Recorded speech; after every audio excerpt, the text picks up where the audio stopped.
ये है अपनी physics NCERT line by line explanation series और आज हम स्टार्ट कर रहे हैं क्लास 12 पार्ट 2 से चैप्टर नंबर 13 जिसका नेम है न्यूक्लियाई। इस न्यूक्लियाई का मतलब क्या है? न्यूक्लियाई जो है वो प्लूरल वर्ड है न्यूक्लियस का। मतलब यहाँ बेसिकली हम स्टडी न्यूक्लियस के बारे में करने वाले हैं। न्यूक्लियस जिसकी डिस्कवरी रदरफोर्ड साहब ने की थी alpha scattering gold foil experiment में, तो उसी न्यूक्लियस के बारे में हम और अच्छे से डिटेल में यहाँ पढ़ने वाले हैं। न्यूक्लियस का साइज क्या होता है, न्यूक्लियस के कॉन्स्टिट्यूएंट्स क्या क्या हैं, कंपोनेंट्स क्या क्या हैं जिनसे न्यूक्लियस मिलके बना हुआ है, और न्यूक्लियस की साइज क्या होती है, सारी बातें, न्यूक्लियर रिएक्शन क्या क्या होती हैं, nuclear fission, nuclear fusion, radio activity क्या होती है, सबके बारे में हम इस चैप्टर में बात करने वाले हैं। चलो स्टार्ट करते हैं इंट्रोडक्शन से।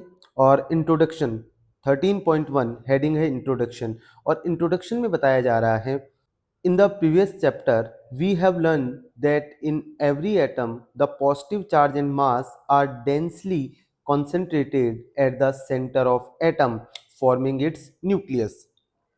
जैसा कि हम लास्ट चैप्टर में अल्फा स्कैटरिंग एक्सपेरिमेंट, रदरफोर्ड साहब के अल्फा स्कैटरिंग एक्सपेरिमेंट में हम देख चुके हैं, हमने वहाँ से ये बातें कंक्लूजन निकाल रखे हैं कि पूरा का पूरा एटम का जो मास है या पूरा का पूरा पॉजिटिव चार्ज जो एटम रखता है वो एक सेंटर पे होता है, और उस सेंटर का नाम रदरफोर्ड साहब ने न्यूक्लियस रखा। The overall dimension of a nucleus are much smaller than those of an atom।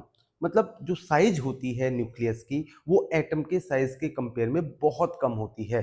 बोला था ना अल्फा स्कैटरिंग एक्सपेरिमेंट में कि मैक्सिमम पार्ट जो है वो एटम का खाली रहता है। इसका मतलब जो भी पॉजिटिव चार्ज है वो बिल्कुल सेंटर पे है, बाकी जगह तो खाली है। इसका मतलब एटम के साइज के कंपेयर में अगर हम देखें तो न्यूक्लियस का साइज बहुत ही कम होता है। Experiments on scattering of alpha particles demonstrated that the radius of a nucleus was smaller than the radius of an atom by a factor of about 10 raised to power 4। मतलब 10 की power 4 के factor के लगभग से atom का radius जो है वो ज़्यादा होता है न्यूक्लियस के रेडियस से, या ये कहें कि 10 की पावर 4 के फैक्टर से जो न्यूक्लियस का रेडियस होता है वो कम होता है एटम के रेडियस से। This means the volume of a nucleus is about 10 to the power minus 12 times the volume of an atom।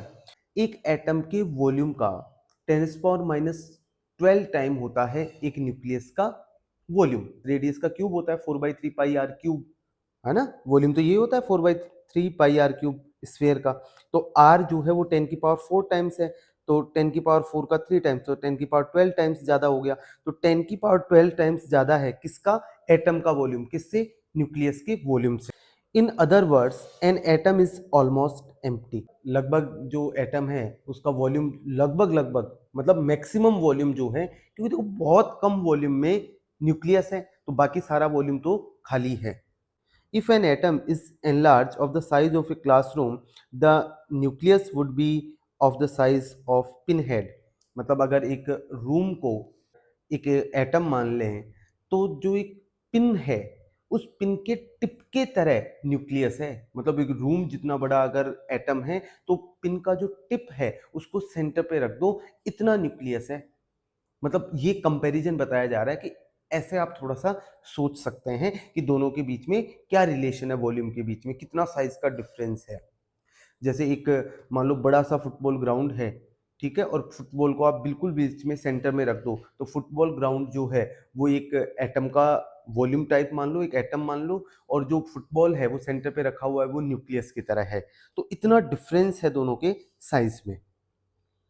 The nucleus contains most of the mass of an atom। 99.9% मास जो है वो nucleus में ही होता है। आगे चल के हम इसमें देखने वाले हैं कि क्या क्या कॉन्स्टिट्यूएंट्स हैं, क्या क्या किन किन से मिलके न्यूक्लियस बना हुआ है। तो हम देखेंगे कि प्रोटॉन्स और न्यूट्रॉन्स से मिलके न्यूक्लियस बना हुआ है, और प्रोटॉन और न्यूट्रॉन्स न्यूक्लियस में हो गए। बाहर कौन होता है एटम में? फिर इलेक्ट्रॉन्स होते हैं। तो इलेक्ट्रॉन के मास के कंपेयर में जो प्रोटॉन और न्यूट्रॉन का मास है वो बहुत बहुत ज़्यादा होता है। तो भाई प्रोटॉन और न्यूट्रॉन अगर न्यूक्लियस में हैं तो पूरा का पूरा मास तो फिर उनका ही हो गया, बाहर तो कौन बचा? बस इलेक्ट्रॉन बचे, और इलेक्ट्रॉन का मास उनके कंपेयर में बहुत कम है। आगे चल के अपन इन सब में रिलेशन भी देखेंगे कि मास में कैसे एक दूसरे के मास को हम कंपेयर कर सकते हैं, कितना इलेक्ट्रॉन का मास जो है वो एक प्रोटॉन के मास से कितना कम होता है। मतलब आप नेग्लिजिबल मान सकते हैं, इतना कम होता है। तो ये बात हम कह सकते हैं फिर कि भाई अगर इलेक्ट्रॉन ही बाहर हैं, पूरा का पूरा जो भी कॉन्स्टिट्यूएंट्स हैं जिनका मास होता है एक्चुअल में, वो तो न्यूक्लियस में हो गए, तो एटम का पूरा मास तो न्यूक्लियस में ही हो गया फिर। तो ये कहा जा रहा है कि 99.9%, मोर देन 99.9% मास जो है वो एटम का न्यूक्लियस में ही होता है। Does the nucleus have a structure just as the atom does? मतलब क्या जैसे एक एटम का स्ट्रक्चर होता है, एटम को हम स्फेरिकल मान रहे हैं, उस तरह से क्या न्यूक्लियस का भी कोई स्ट्रक्चर होता है, कोई फिक्स स्ट्रक्चर है न्यूक्लियस का? अगर है तो उसके कॉन्स्टिट्यूएंट्स क्या क्या हैं न्यूक्लियस के?